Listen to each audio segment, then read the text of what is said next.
So I know from personal experience that public speaking can teach you a lot. Be sure that you subscribe and hit the bell for notifications. This episode is brought to you by Cardio Miracle. My labs have completely changed from this product. And for a man who, at an early age, had triple bypass surgery, when your doctor says to you, your cardiologist says to you, your arteries look fantastic, it's an amazing message. Go to cwicmedia.com, that's CWIC media.com. Scroll down to the bottom and watch the video on my personal experiences and changes in my labs since I started taking this product. Here we go. All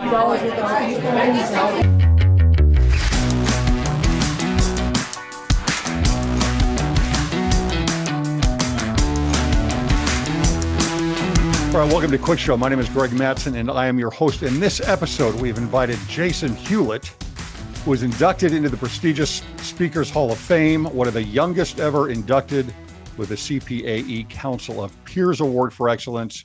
He was invited to be part of the Middle East tour in support of the U.S. military in Kuwait, Afghanistan, and Africa, and he is the author of The Promise to the One. Welcome, Jason. Thanks for having me, Greg. This is cool to be a part of this with you. Yeah, I'm excited to talk about this. I love public speaking. I do public speaking.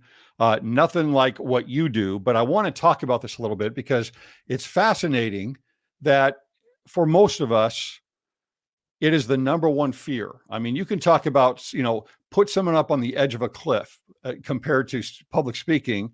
And most people are going to say, well, I'd rather be up on the edge of the cliff. I do not want to get up in front of 100 or 1,000 people and speak. Why do you think there is such a fear among people to get in front of someone and speak? Well, it is a very vulnerable position to be in when you're standing in front of people that are expecting to hear you say something profound or funny or interesting, and you're perhaps terrified of just being able to deliver anything at all. And so I understand that fear. I've overcome some of it, not to the extent that I've heard it can be for some people, but anytime that we're going to fail at something or we're worried about it, that makes things really difficult. And so I can understand where people come from with that. I would say that stand-up comedy is scarier than speaking. You fall on your face a lot easier. Yeah.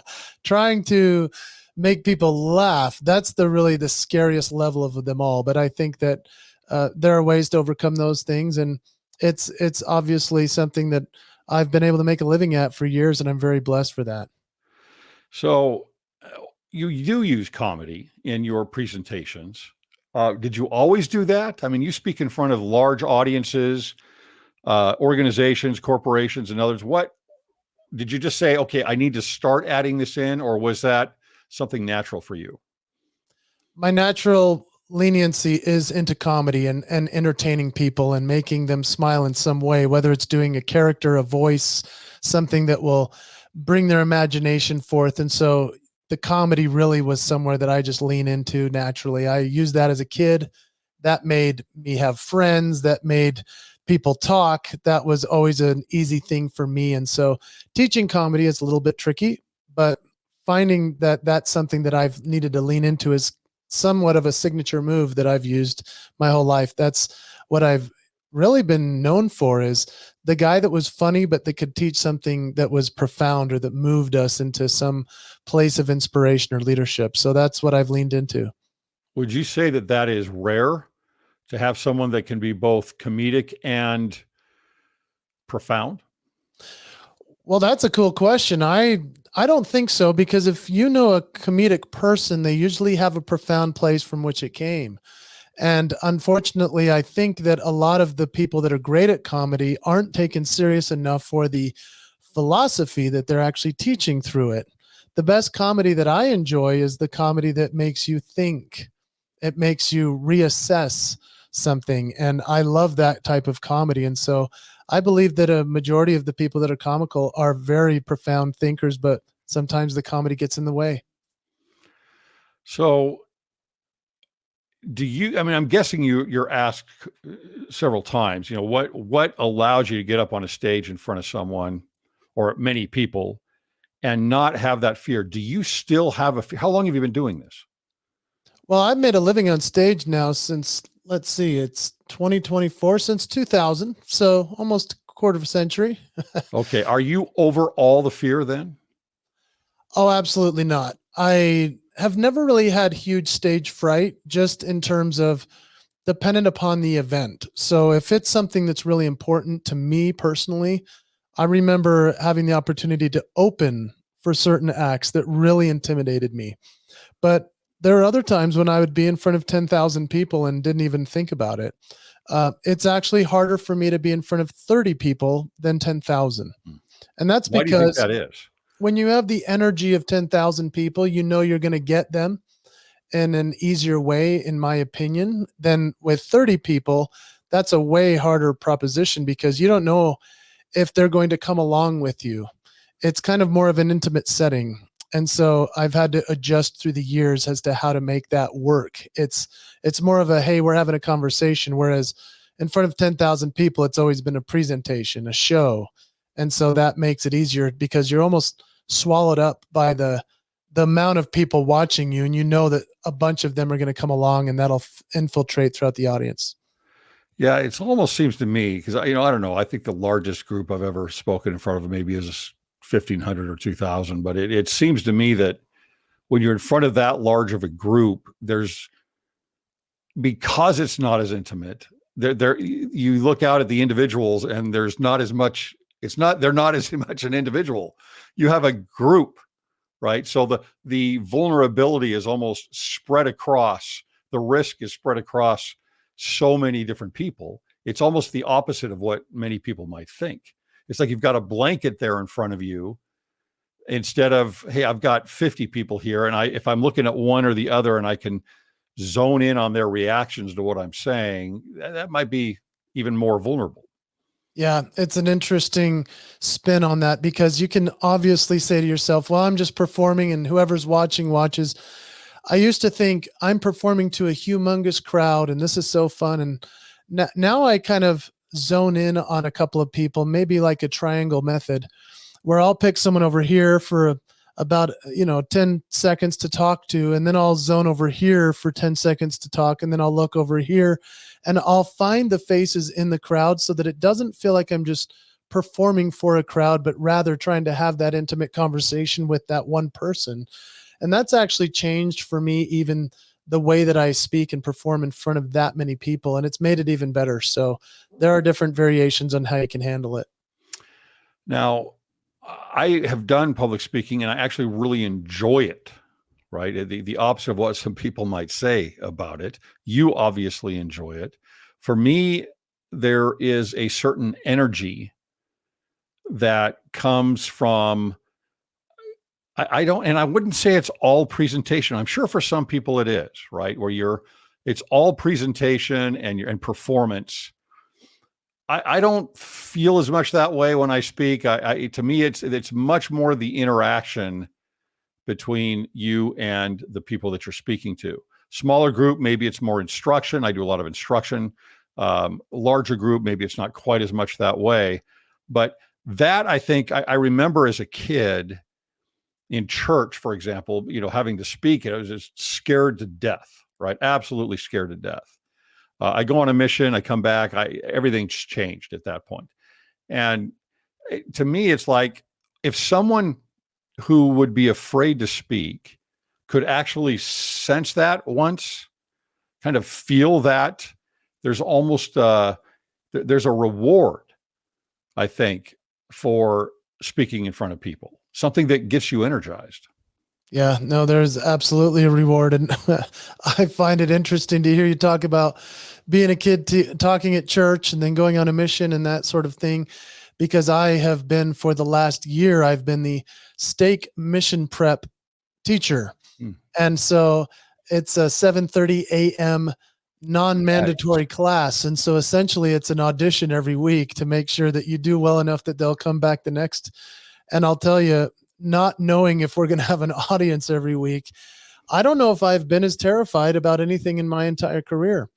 And I find that interesting that as my job, I get in front of thousands of people and I do great. I get standing ovations. I make good bucks, right? And then I have a Sunday morning lesson that I might have 6 kids show up to. And I don't know what's more intimidating, having a bunch of sleepy teenagers that you're trying to inspire and help them feel the spirit. That's a really big ask. And so I found that, in front of the big crowds, it feels like a presentation. It's a performance.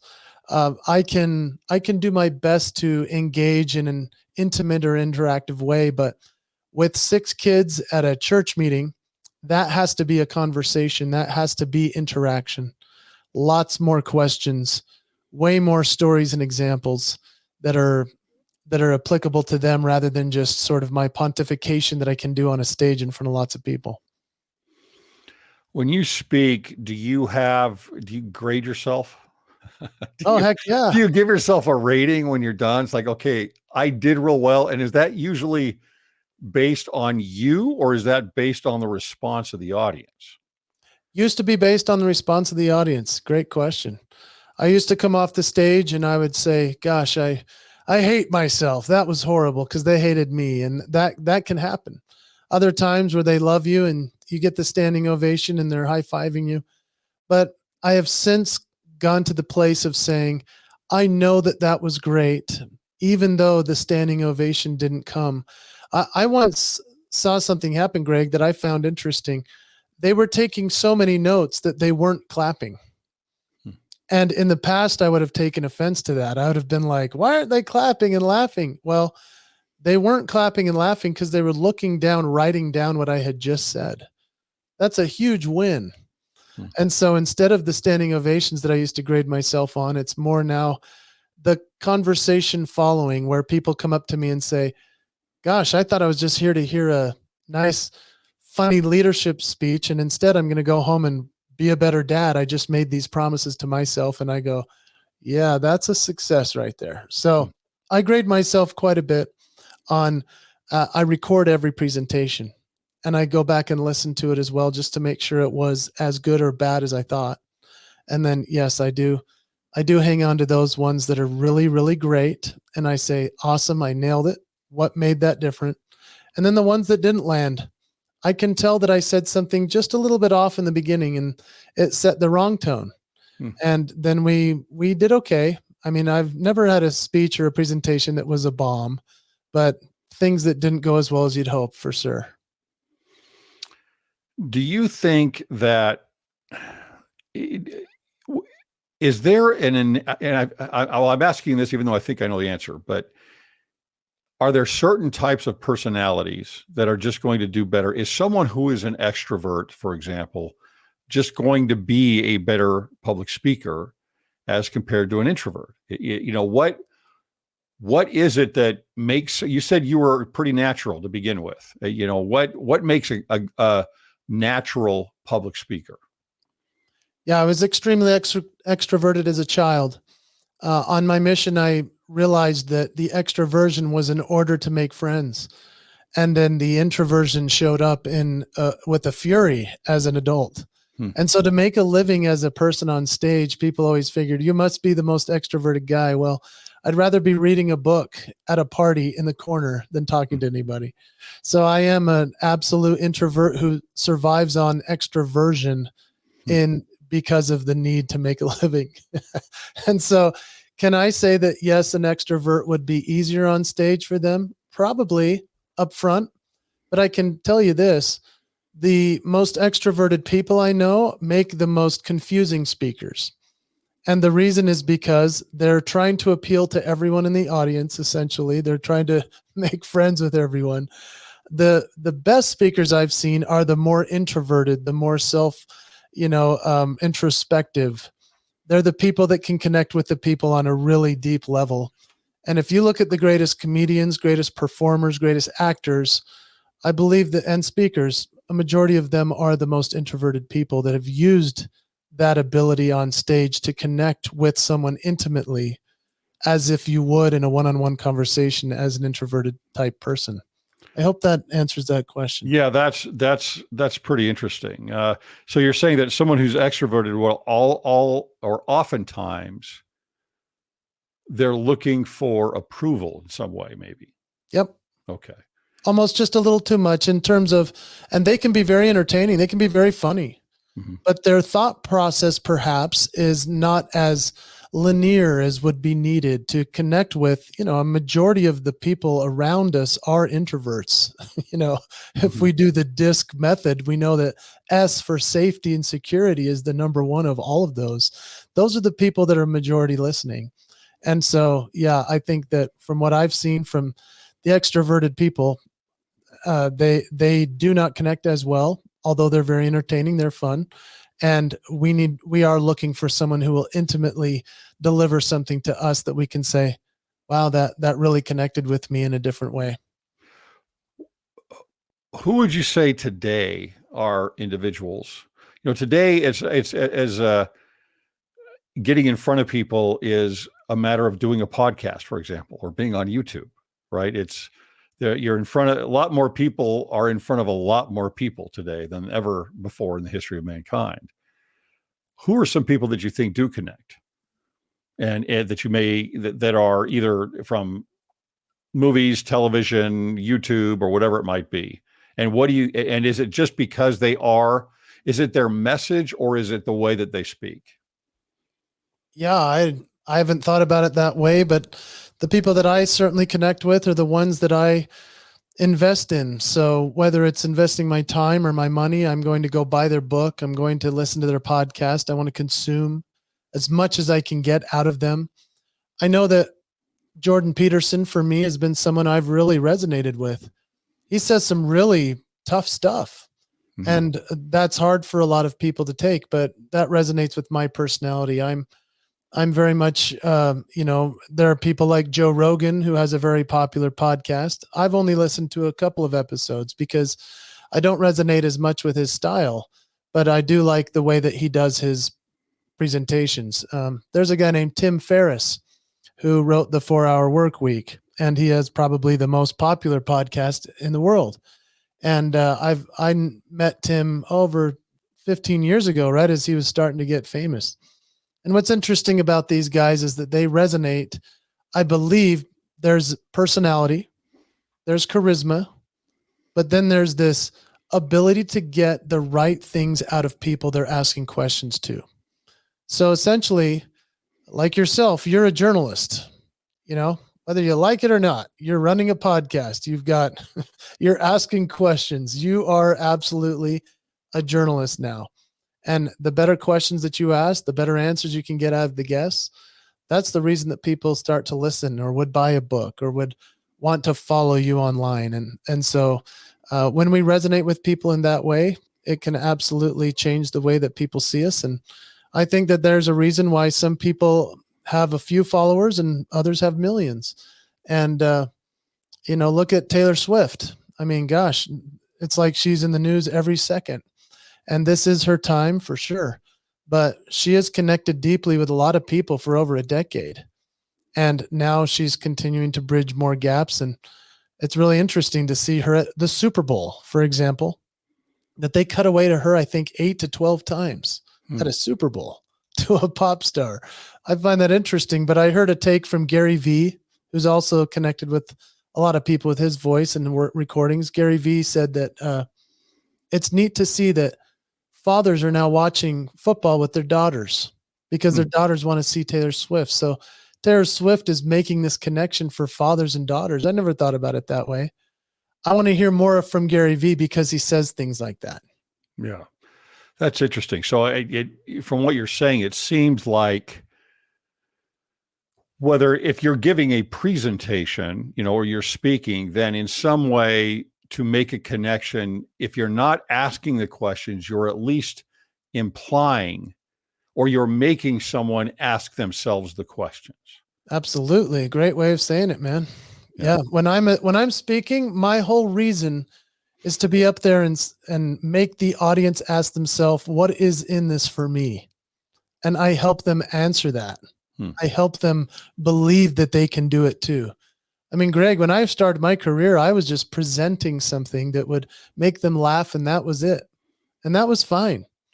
But now I'm presenting something that makes them laugh, and that opens up their heart so that their mind can then learn what's in it for them and how they can do it for themselves. Do you think that, let's say someone is afraid to speak, they learn to get over that? And maybe you've got some ideas on how that might work, but let's say they learn to get over that. How will that affect them? I mean, apart from, you might think, well, it's just very linear. I'm just going to, if I can learn to speak in front of people, then I can I can actually give a talk at church and not freak out. Right.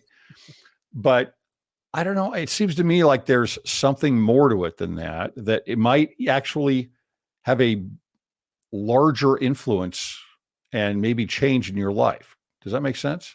Yeah, that's cool. I would say that some of the ways to overcome the fear of public speaking is to, first of all, book something and go do it. Whether that's accepting the calling in church or the request to speak in the meeting, that would be one way.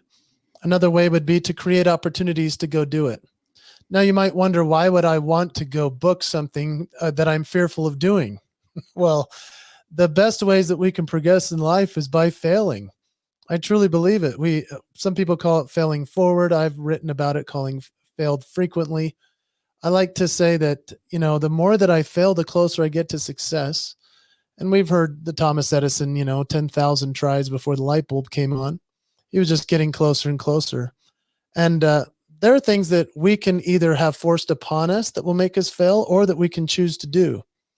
And it's not that we're never going to be scared of it. I mean, Greg, I still sweat before my heart starts beating before I speak at church, because I'm like imposter syndrome, or am I prepared enough? Or what's Brother Jones in the back that doesn't like what I did at scout camp 5 years ago going to think? I mean, there's all kinds of things that we have in our mind.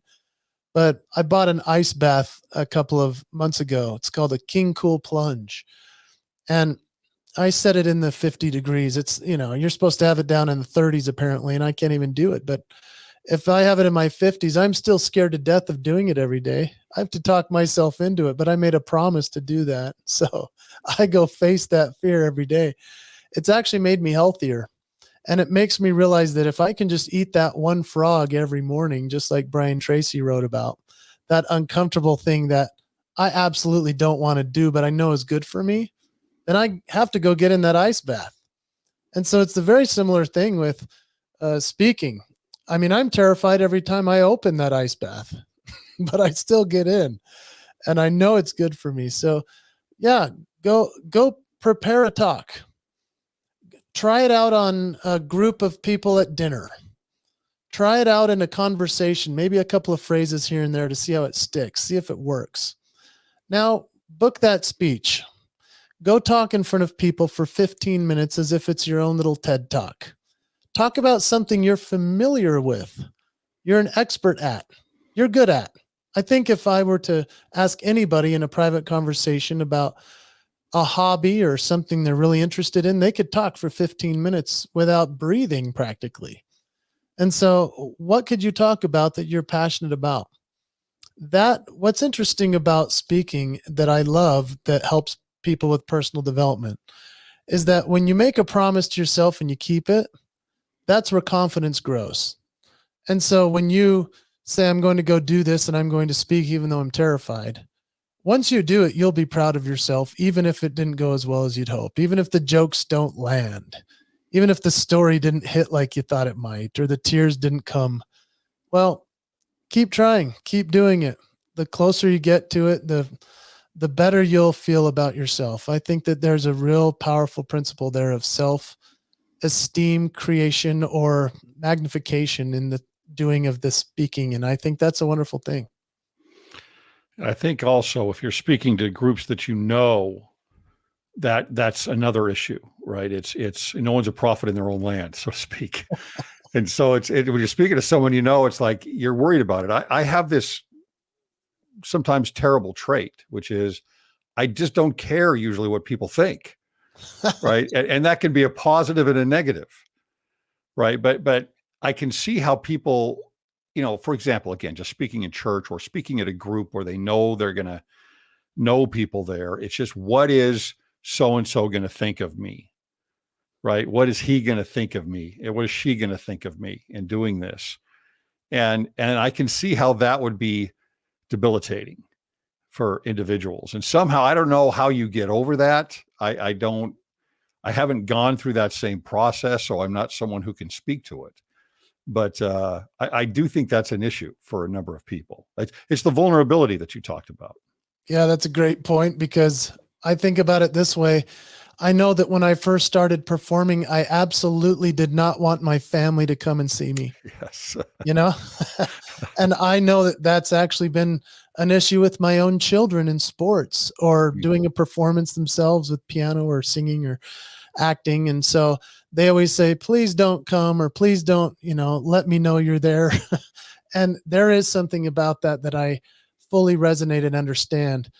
I can say that this is the technique that I've used for helping people get over their fear of public speaking. And if you can speak to an anonymous audience, that's way better for sure. But if you have to speak in church, let's say, and you're concerned about it, well, arrive early. Make sure that you can get up from the seat, go sit in the seat where you're supposed to sit, and then stand up and check the podium and check the mic, lean into it, lean back, test things out just a little bit, and then watch the room fill in.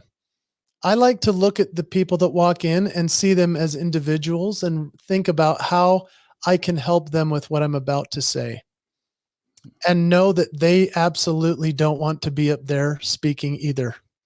And so in essence, I can tell to myself that, and I do say this, I say, they're cheering me on. I know they're cheering me on. And in the past, I used to tell people, hey, look, no one wants to see a train wreck. I mean, it's fine to watch it on video, but if you've seen one in person, that's just gruesome. So nobody wants to see that. Now I've switched it around to say, everyone wants to see you succeed. I truly believe that they're cheering us on. They want to learn something. They want to laugh. They want to feel the spirit. They want to feel better about themselves. They want to be happy that you were the one that spoke to them that day, and they are cheering you on in their soul. I believe almost 100% of people watching us are cheering us on. Yeah, that's a good way to look at it. I think also you bring up the point of, you're trying to create something positive for the audience. And so if you can feel the purpose of that, instead of it just, okay, I got to get through this, and this is a check on my checklist, and it's a huge check on my checklist, but okay, I've got a purpose here. And if I can really work with that purpose, then there's something beyond me. It's transcendent, right? It's something beyond me that is pulling me through this. Absolutely. And not just myself. Now, you talk a lot about leadership and motivation in your speeches. You bring something up, and I've got a quote here from you. It says, "Why set a goal when we can make a promise?" What is the difference? Because everyone's always talked about how important it is to set goals, look at them. A lot of coaches, for example, are going to go through this, and whether it's in sports or life coaches or whatever it might be. And you've got these goals set so that you can focus on them, and maybe you break it down and work toward it in smaller goals. What would be the difference between a goal and a promise? Yeah, I don't mean to discount the power of a great goal at all, but I do love that phrase because it makes people sit up and think, what is he saying? So usually I'll give that phrase of why set a goal when you can make a promise. Usually I say that after a CEO or a founder of a company has just introduced me after he has spoken about all the goals that they missed from the last year. And so I'll just say, hey, everybody, your founder just talked about all the goals you guys missed. And so I like to say, why set a goal and you can make a promise? And that's not to say goals aren't important. Of course they are. But if you set a goal and you miss it, you just set another one. Whereas if you make a promise and break it, that's a one and done. So what are your sacred goals? What are your non-negotiables? What are the right promises you're going to make and keep? Because goals are particulars and promises are proclamations. So what can you proclaim you are absolutely going to do no matter what? That's your promise. Now the goals can help you reach that. For example, if I set a goal to get to the gym every single day. That's really great. But I might be on the road and I might not be able to get to the gym. And so what can I do? Nothing? Have I lost the goal? Well, if I made a promise to say, I'm going to do things that are healthy for my body, I'm going to sweat every single day in some way in order to be as healthy as I can, then my goals can be shifted. So I didn't get the gym that day, but instead I did jumping jacks in my hotel room, or I went for a walk and then a run. I'm still going to hit those goals, even though I'm going to now miss out going to the gym. My promise is to my health. And so it might sound a little bit like semantics, and it's a play on words for sure, but a promise is certainly stronger than a goal. And when we break a promise to somebody, and especially to ourselves, there's quite a bit more of a gravity to that than if we just miss a goal that we could reset. That's a really interesting point. I mean, as you're saying that, I'm thinking about, gospel principles, right? And it's like, okay, well, am I going to set a goal to get back to God, or am I making a promise that I'm actually going to do what I need to do to be with Him, right? That is a big difference, no question. I like how you said that, and I think, what if God said it this way in the scriptures? He said, I have a goal that you're going to come back to me, versus I promise you I'll make a way for you to come back. Yeah. A little bit of a difference in the gravity of that promise. Yeah, big difference. No question. Yeah. Well, Jason, thanks so much for your time. Really appreciate you coming on. Love talking about these things. One of these days, I've got to get out there and see you speak.